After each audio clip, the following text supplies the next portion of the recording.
Et Roger, vas-y, toi. Toi. Non. Moi, je parle pas, moi. Hein? Moi, j'agis.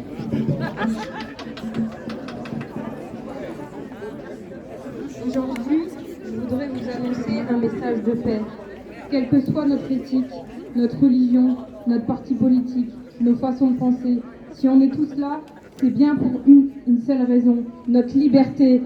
On n'est pas là pour débattre sur un autre sujet, mais bien celui de la liberté et non une non-obligation de nos droits. Le courage et la résistance à la peur.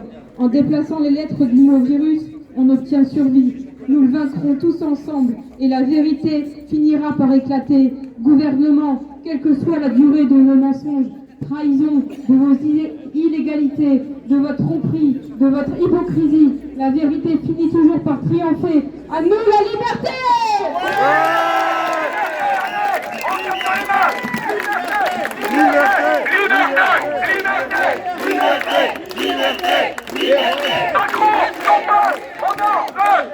Macron, on passe, on n'en veut pas. Macron, on passe, on n'en veut pas. Macron, on passe, on n'en veut pas. Macron, on passe, on n'en veut pas. Macron, on passe, on n'en veut pas. Eh, on va écouter encore. Moi, j'ai pas préparé de texte, je vais juste vous raconter mon histoire. Actuellement, je suis atteinte d'une maladie, la sclérose en plaques. Je n'ai pas choisi cette maladie. Et pour pouvoir me faire soigner, donc une injection une fois par mois à l'hôpital, mardi, on m'a refusé à Merci parce que je n'avais pas de passe sanitaire.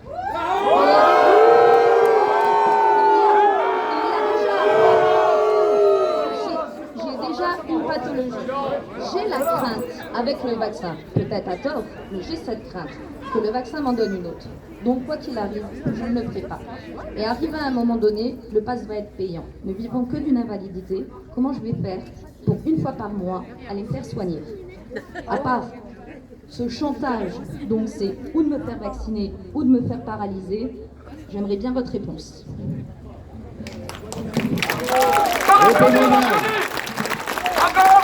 Non, je vais juste faire un rappel. Madame Joignet, novembre 2018, rappelez-vous. Pas le 17, mais le 20 ou le 22, on était dans une salle à Émile Huchet. Je sais pas, certains d'entre vous se souviennent, c'est Raymond qui avait pris la parole.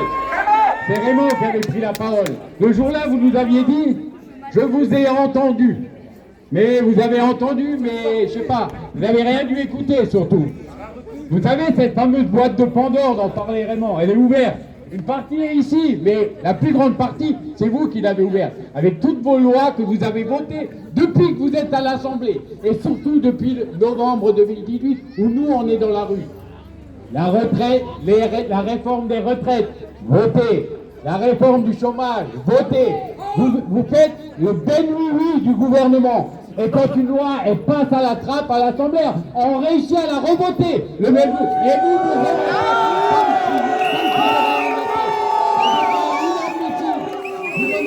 juste oublié votre rôle. Vous en avez juste oublié votre fonction. Vous êtes notre représentant. Notre représentant. Et vous devez voter comme nous, on vous le dit. Et pas comme vous l'entendez. Et encore moins comme Macron vous l'impose. C'est ça que vous devez faire. Et ça, vous semblez nous plaire.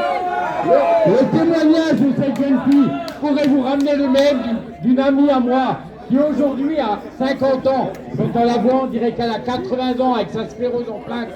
Parce qu'elle avait fait le vaccin de l'hépatite B, c'est ça, hein, voilà. Alors imaginez tous ces gens comme elle qui ont peur de ce suivant vaccin. Pour devenir quoi après? Pour devenir quoi? Vous y pensez? Rien à foutre. Rien à foutre. Non! Rien à foutre. Hypocrisie, hypocrisie. Le 13 août, une personne a été blessée à Alstin. Le cheval, il a ramené un cheval dans le pré et puis il a lourdement handicapé. Et cette personne, les pompiers de Alstin ont ramené cette personne à l'hôpital Marie-Madeleine. Ils l'ont refusé parce qu'il n'y avait pas de passe sanitaire.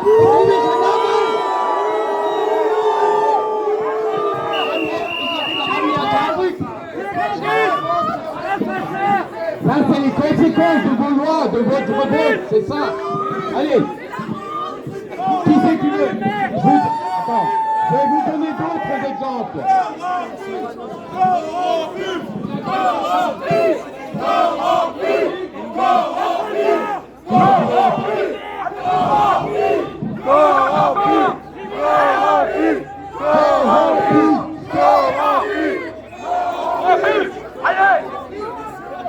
Madame Zanguet, bonjour.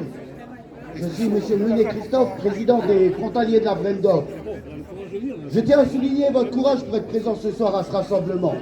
Parce que ce que le gouvernement a fait, c'est quand même dangereux pour les élus qui le soutiennent, hein, les macronistes. Mais bon, moi, j'ai une question à vous poser.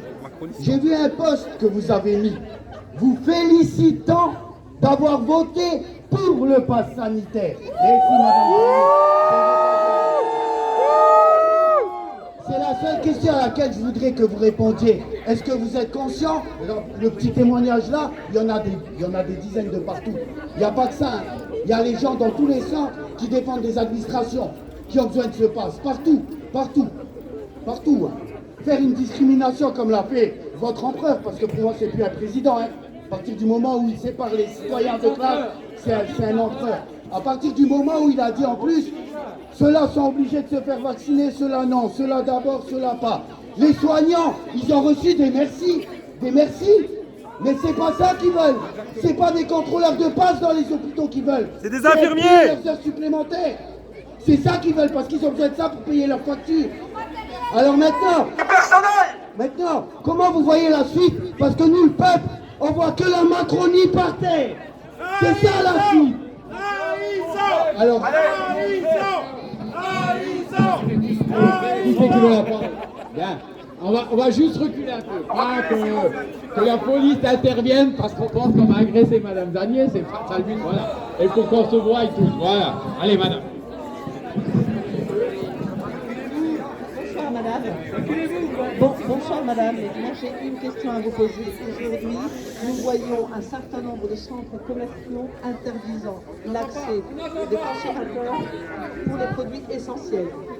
Ils n'ont pas le pass sanitaire, ils n'ont pas accès à l'alimentaire. Est-ce que vous trouvez ça normal? Alors que le gouvernement s'est bien engagé à ce que tout le monde puisse avoir accès aux produits essentiels.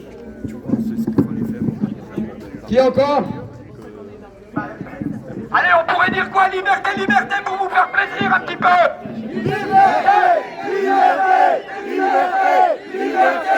Liberté. On n'en veut pas.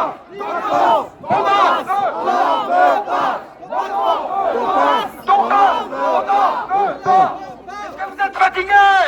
on n'est pas fatigué. On n'est pas fatigués. Allez, on y va. On n'y est pas. On tient le coup. Bon, voilà, bonjour à tout le monde. Bonjour madame la députée. Je suis de Metz. J'ai entendu sur le CHU de Brabois qu'ils avaient embauché 65 vigiles pour contrôler les passes.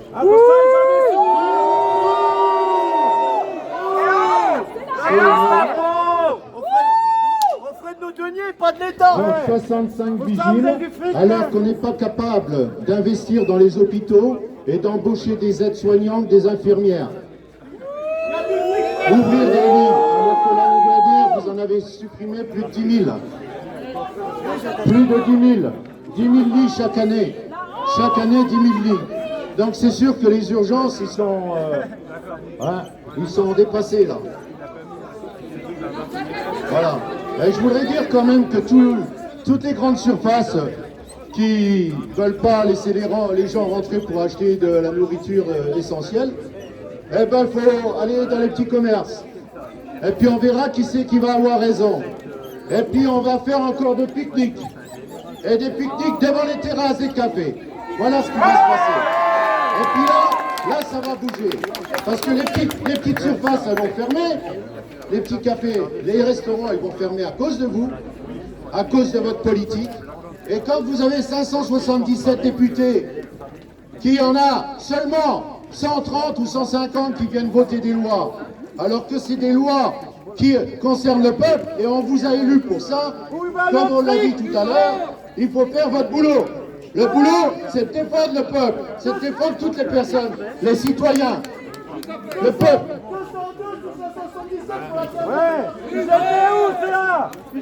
Donc il y a quelque chose qui se passe, ou alors vous vous réveillez, vous bougez un peu plus, parce que le peuple maintenant il est dans la rue. Ce que vous voyez ici c'est rien.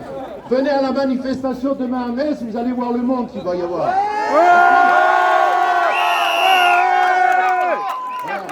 C'est pour ça, il faut vous réveiller. Regardez ce qui se passe autour de vous. Le peuple n'est pas d'accord avec vous, pas du tout. Il est en colère, et la colère, elle va monter tellement que là, ça va péter, comme on dit. Et encore quelqu'un?